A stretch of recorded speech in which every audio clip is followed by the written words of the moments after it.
We're late, we better get started.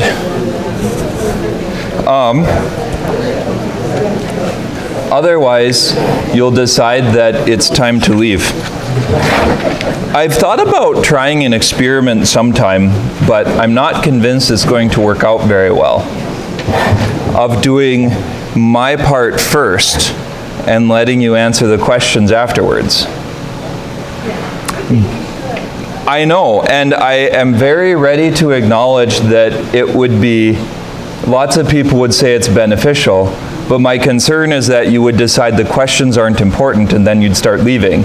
You wouldn't feel as committed to stay if I talked first and you were answering questions second. I could be persuaded otherwise, but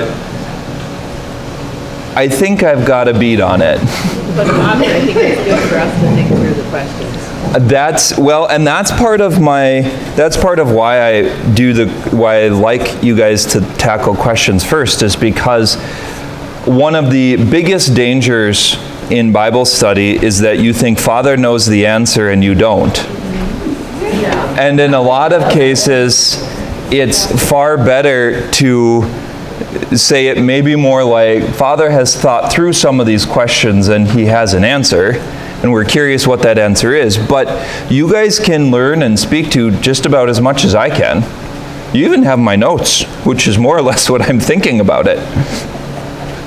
And there's lots of notes. If you've noticed, it goes to 171 pages now. I didn't think when I was starting this that I was writing a book, and I feel like I wouldn't have very far to go to actually write a book. My commentary would be longer than his, though, because I think there's more to it. So one of the challenges in this kind of section, this is like in the middle of 148 in the house of Mason or Manason, or however you want to say his name, the Cypriot, is how to see. So much of the book of Acts lies at the intersection of Judaism and Christianity and Romans and religion and politics. It's sort of all caught up. And it's a hard place to talk about well and to describe well, because part of it is that, when I'm preparing this, I'm like, well, I wonder what it is like. There's scholars that have done lots of research, and just like you, I have to go read what they say, because I have some guesses, and I know from some different sources about some of it. But it's hard to kind of communicate the situation on the ground, because we tend to think of it sort of like modern America. We're always reading our modern times back into the Bible. And in this way, you could say this is part of what modern scholarship talks about when we approach the text with a bias. It doesn't mean that our bias is always wrong, but there's just things like you're reading about the encounters of Paul and the synagogue, and you imagine, probably like me, that synagogue services are sort of like church services, but they have more people that preach, and okay, we can figure that out. So it's this large, peaceful crowd sitting around, and then someone gets up and preaches, and it's nice and quiet, right? Is this not your kind of picture of synagogue services? Or there's Romans around, but the Romans are probably sort of like police officers, so they're there, but as long as you don't break the law, they're relatively harmless. Doesn't some of this creep into your mind? Like, I'm just reading it, and, I tend to think of Jerusalem as flat, because Fargo's flat, and all of these things, and it's just hard to get a picture of what it's like. Like, what was it like for the ordinary Jew to meet a Roman? The best answer I can give you is I don't know. But it's worth thinking about, because a huge piece of this question is that this text is taking us into the midst of the Jewish and Roman question. And what we know from the outside is that the relationship was unsteady. This was called a restive province. I forget if it's one, I think it might be one under the direct jurisdiction of the emperor himself. which meant that it was commanded by a legion, or the military was very involved in civilian government because there were problems that cropped up a lot. Some of it is that the Romans don't send their best and brightest people to Palestine. In the Roman world, it's like getting sent to Bisbee, or something out in the middle of nowhere that's hardly even on the map. And the people in Rome would be like, "You're going where?" It's probably close to Hades or something. They wouldn't, or going now if you got sent to rural Alaska, like there's no one out there, there's no hope of salvation. You're in this, they think of it as a backwards province with all these Jews that are cranky about everything. Now some of that is they're cranky because the Romans didn't send their smart ones. So it's like imagine having a civil government run by the stereotype of the DMV. How can we make your life as difficult as possible? And the Romans, the smart ones are like, well, we could fix this, and the dumb ones are like, we should add more rules. It's going to work out better, right? So there's something about that in the mix. Judaism is sort of in a place of tension, that there's this tension that stretches all the way back into Jewish history. You have to pull out your thinking caps. One of Judaism's major conflicts in the Old Testament is what? What gets them into lots and lots and lots of trouble? In the Old Testament? Yeah. Whether there is one God or a bunch of them. Exactly. And so Judaism has this tension if God is one and you follow him, or if God is many and you follow him. And the problem with the many gods thing in paganism is that it's rather attractive and rather appealing, especially in the physical pleasure sense of appealing.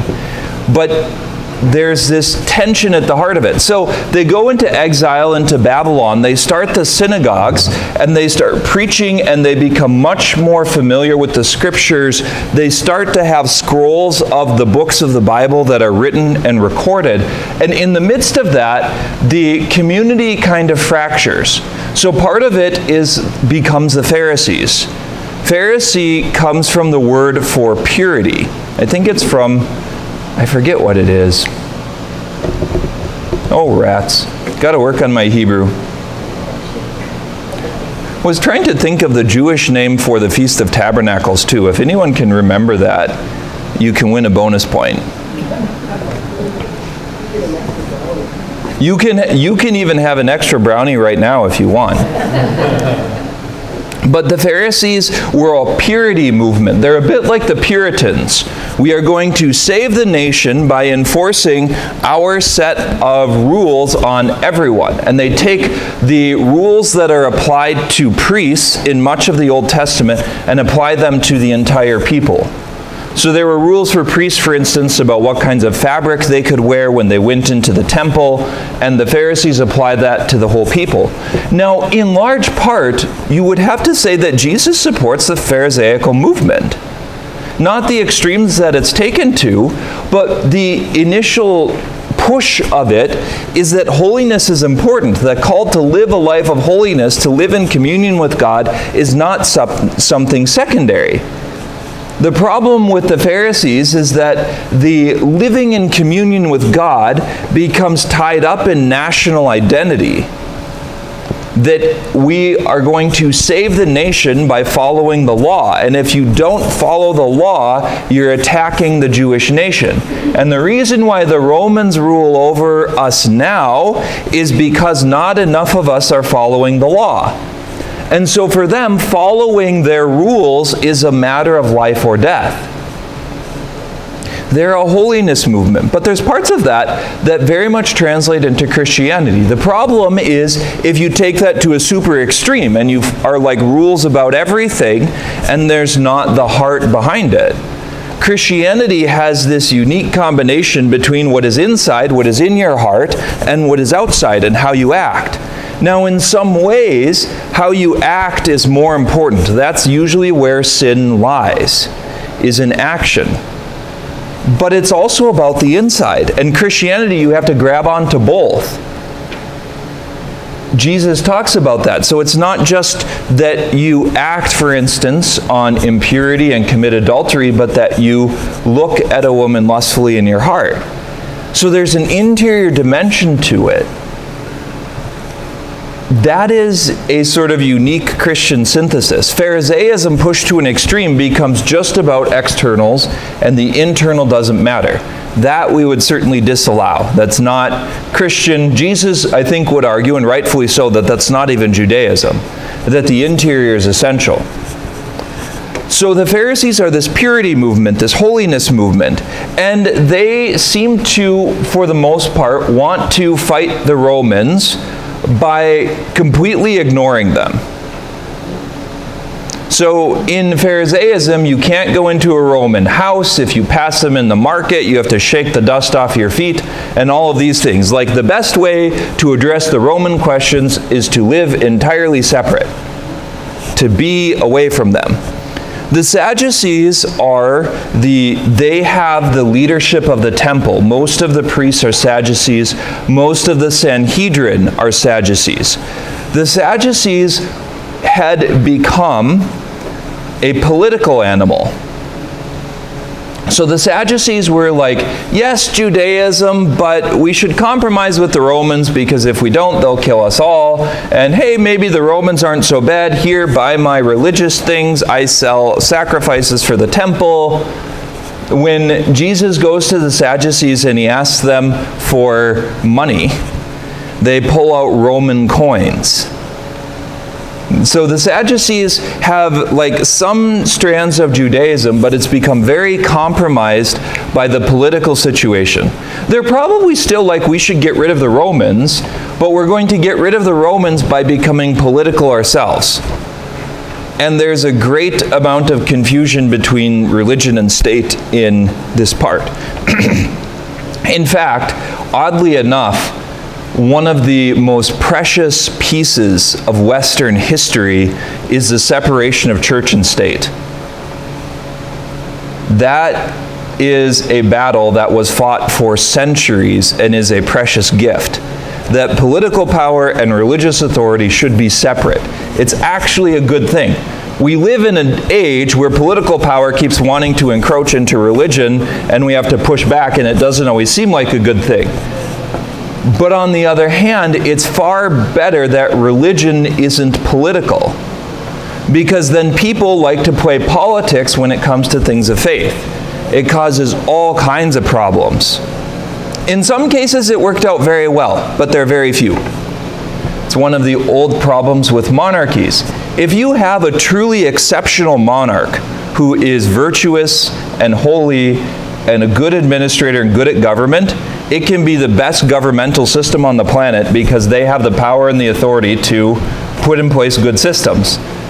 The challenge is that power corrupts and absolute power corrupts absolutely, and the number of holy monarchs is fairly close to zero in all of history in every country in the world. So the Sadducees are sort of this compromise party. The Zealots are probably the biggest ones. The Essenes are sort of like Pharisees, but they live apart. They're a little bit like Jewish monks. They live out in the desert mostly. They have some places in Jerusalem, but they kind of do their own thing, and they're not really too worried about the Romans. They're not too worried about the Pharisees. They just kind of do their own thing. The Zealots are the ones that enter into this. One of the other names for them is the Sicarii. It means the dagger carriers. And at one point, I forget when it is historically, but there's a point where 4,000 of these Jewish zealots come into Jerusalem for one of the feasts, and they basically pull out their daggers from their long robes and stab every Roman that they can see, and then throw their hoods up and try and fade into the crowd. So if that was the situation, what do you think the Roman response would be? they would be rather furious and suspicious of large groups of Jews that get together, because some of them are hiding these daggers and some of them are really out to kill you. And so there's a lot of antagonism between the Romans and the Zealot party. And parts of this idea of zealotry, lots of Jews seem to support at least the idea of getting rid of the Romans. They might not support the actual violence against Romans, but it's in there. It's probably a bit uncomfortable mix. What it means is that Israel at this time is a powder keg. Like, everyone's sort of upset with everyone else, and they're all suspicious that you're trying to kill us. And so the powder keg, if you have a powder keg, the worst thing that you can do is light a match, right? Because it explodes. And shortly after these events, the Jews will break into open rebellion around 65 or 66 AD. And the Romans will come in and kill millions of them. So, in a way, you could say, in the background, this conflict is simmering. Jewish identity, Roman rule, Roman gods. I mean, the Romans, since they sent some non-intelligent people over to Israel, this includes people like Pontius Pilate. Statistically, he wouldn't have been the brightest bulb in the bunch. They did things like set up pictures of Roman gods in the temple. Now, if you were trying to not tick off the people that you were ruling over, setting up foreign gods in the midst of their temple is probably not the greatest idea. But they did. Many times over. And sometimes, like when the Zealots killed a bunch of people, then the Romans would get mad and they'd come into the temple and they'd set up even more gods. And then the Jews get angrier and they kill more Romans, and you kind of see how it works. So there's tension in the background, and it's really important to feel that and to see it. Russ, did you have a question? Where do the Gentiles fit in this picture? That's a great question. Would you do some research? Where do the Gentiles fit in this picture? The best answer I can give is that they fit in all over the place. That ordinary Roman citizens, ordinary Roman people probably mostly want to carry on with their life, and they wonder what the point of all this fight between gods and goddesses is, and why we have to make such a mess of things. Why can't we just drink the wine? It's good wine. Right? Some Gentiles have become, they're called like God-fearing Gentiles. Some of the Gentiles have supported the life of Judaism. The centurion in Capernaum built their synagogue. There's several other, Romans that had become very closely associated with the synagogues. At this time, the other thing is there's Christians around. Jews from all of these different groups had become Christians, along with a pile of Gentiles. And the Christians, where do they fit? That's another great question. Some of them seem very attached to Jewish things. That's a party that seems to be led by James. That party is strongest, probably in Jerusalem. Some Christians are a lot less concerned about the things of Judaism, and they're excited that the Holy Spirit is being poured out on the Gentiles as well, and they're doing Christian things. Some of the Gentiles are mean and wicked and hate the world and want to kill everyone. It's not all that different than the modern world. That vice can be corruptive, and it has this tendency to grow over time. So people that can start off not so bad can end up being really wicked. And it's really sad when you see that. Like people that are jealous of their rival, so they accuse them as a zealot before the Romans, and it's got nothing to do with reality. It's, just a false accusation. Corruption is common. So at this time in this world, if you're wealthy, you pay off the people accusing you and they go away. Maybe they continue to blackmail you. But corruption is common. You pay off the Romans. The Jewish temple priests, for instance, pay off the Roman guards by the tomb. of Jesus to say that his disciples came and took his body away, corruption was common. There's no cameras to record it. You don't see the money changing hands. I mean, today there is corruption, but we do have some systems in place that can check for it, like audits and accountability for finances. And the more audits you have, and the better they are, the more integrity it kind of enforces on the people, because it's like, well, you have this money, you don't have this money, where did this amount go? And, you know, sometimes you can't find it right away, but you can, there are people that can eventually track it down and figure out where you put it. So corruption is common. Like, the whole thing is just a powder keg. And I think that's an important background to see when we're talking about Paul and the conflict with the Jewish people. Because it's uneasy. It'd be a little bit like the situation on the ground in Minneapolis after was it the George Floyd thing? I think that was a Minneapolis one. You know, and there's lots of business owners that are trying to go about their daily duty, and the rioters were doing things like extorting money from them for protection. We won't riot in your spot if you pay us off. I mean, that's a little bit what I think the situation on the ground is like. Now, it's probably not as open as modern day American riots. It's probably not burning down things in the street, because the Romans had no qualms. There's like no protection for you from Roman justice. You know, you're not guaranteed a trial. You're not guaranteed the ability to defend your case. Unless you're Roman. Well, sometimes. But it depends on what kind of Roman you are and how much money you have. Because in some cases, yes, like Paul plays that card about being a Roman citizen, you're right. But there's lots of times where it probably didn't matter very much. You know, a wealthier person got mad at you and accused you and paid off the judge, and so, you know, yeah, you're a Roman citizen, but what I don't see, I don't have to report.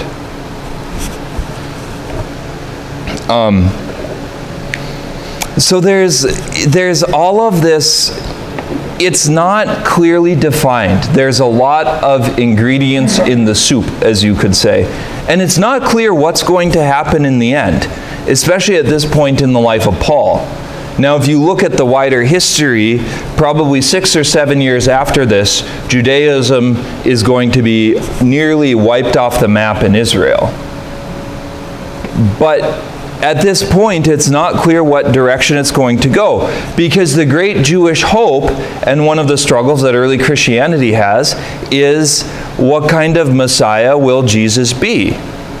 Most Jews are expecting a political Messiah who will save them from the Romans. Even some of the disciples are expecting a political Messiah that will save them from the Romans. That's not the kind of Messiah Jesus is, but that instinct in Judaism is far deeper than Christianity. So there's a Jewish revolt in the 60s AD. There's another one like 10 or 20 years later. There's another one. And then the biggest one happens, I think, around the 130s. It's called the Bar Kokhba revolt. And that's when the Romans get really angry. They had allowed some things before, but it's sort of like, you people do not stop causing problems. And, you know, eventually people say the squeaky wheel gets, what is it? The squeaky wheel gets oiled? Or gets greased. And it does, that's true, until it squeaks so many times that you rip it off and throw it in the garbage and buy a new one. And eventually that's what the Romans decide to do. What year did the Romans destroy the temple? 70. 70 is the classic date for the destruction of the temple. So probably, you know, lots of these ancient dates are hard to know exactly. I would say give or take 6 months or a year, and you're probably still in the ballpark. So when we talk about like Paul coming to James and the presbyters, James's concern is about the Jewish Christians, the Jews who had converted to Christianity, who had a very strong sense of Judaism. And this became a challenge for Paul. And it plays into this conflict that's wider for Paul with the people from Asia and northern Greece that are sort of following him around and angry at him for not being Jewish enough. So they enter into this thing. There's this rumor that Paul taught Jews in the diaspora that they no longer needed to follow the prescriptions of the law. Their relationship is still uneasy, and it's surprising because we're already almost 10 years after the Council of Jerusalem, which is classically thought to be in about 50 AD. We talked about that. It's in chapter 15. But the relationship between Judaism and Christianity, and especially Jewish Christians, is uneasy. So James wants to smooth over the problem. And he encourages an act of Jewish piety. Paul, you should demonstrate your Jewish credentials by paying for these 4 Nazarites and cleansing yourself with them. Now this is a pretty significant expense because there were a whole series of sacrifices that have to be offered for these Nazarites, some of which are bulls, which are the most expensive sacrifice. They were the biggest animals. Compared to them, sheep were relatively cheap. But James suggests to Paul that you should show by your life that you live in observance of the law, that you do this action of Jewish piety, that you're not undermining Judaism. So Paul decides to go along with this, and he purifies himself and enters the temple to tell the priests. And he begins a period of 7 days.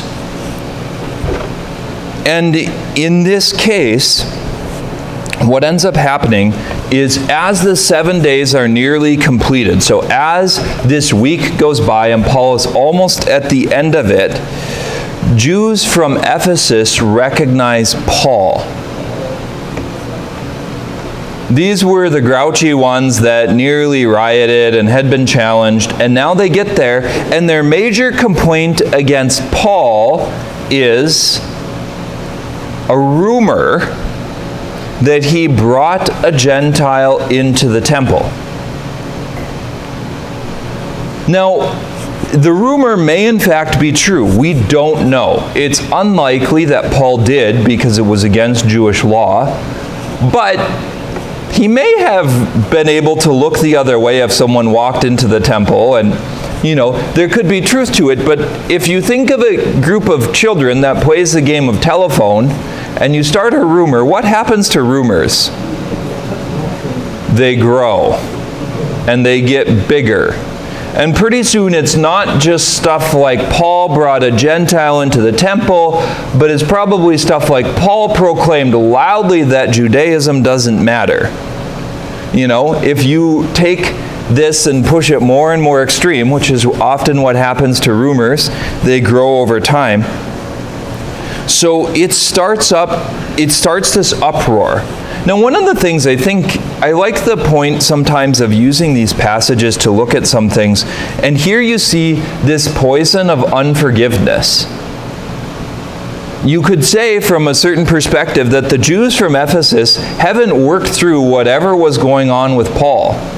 Why do they feel the need to carry their conflict 1,500 miles away and decide that the best thing to do is to have him murdered?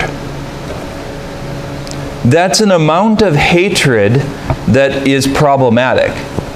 But the same thing happens in our lives, maybe not to the same degree, but it's easy to allow resentment that's underneath the surface. This happens all the time in marriage. That things are happening, little things, sometimes they're not a big deal, and eventually a conflict point comes. Something happens. And it's like throwing the match into the powder keg, and all of a sudden all of this stuff that's been under the surface explodes out into the open. You said this and you did this, and on and on and on and on. And it's kind of the same thing that happened here. There's an event that is the lighting of the match, and it's thrown into the powder keg, and now things start exploding. But it's one of the most beautiful things to really ponder, like the gift of forgiveness. That there is a beauty to looking at recognizing, where are these burdens in my heart? Sometimes the most dangerous ones are the ones where you feel like you're right. Where you feel like someone has done something wrong against you. Do they deserve forgiveness? No, not in the sense of justice. But this is where Christianity comes and the power of Jesus comes. Because at the heart of the Christian message is that we crucified Christ and we don't deserve forgiveness, and He decided to forgive us anyway. You see, at the heart of it is not Jesus saying, you should forgive those people who repent. You should forgive those people who reconcile with you. He, in fact, argues against that. He says, even the Gentiles do the same. Rather, you should forgive the one that hurts you. There is so often that we cling to self-righteousness, but I'm not wrong. Except in the case of Jesus, we are.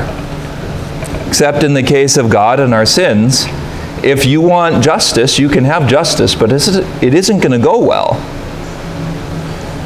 And you can see how this poison of a broken relationship in Ephesus has now spread to Jerusalem. This hatred has been nurtured and it's grown. Not just you're preaching badly, but we need to wipe you off the map. And I think that's a good lesson for us to take to heart.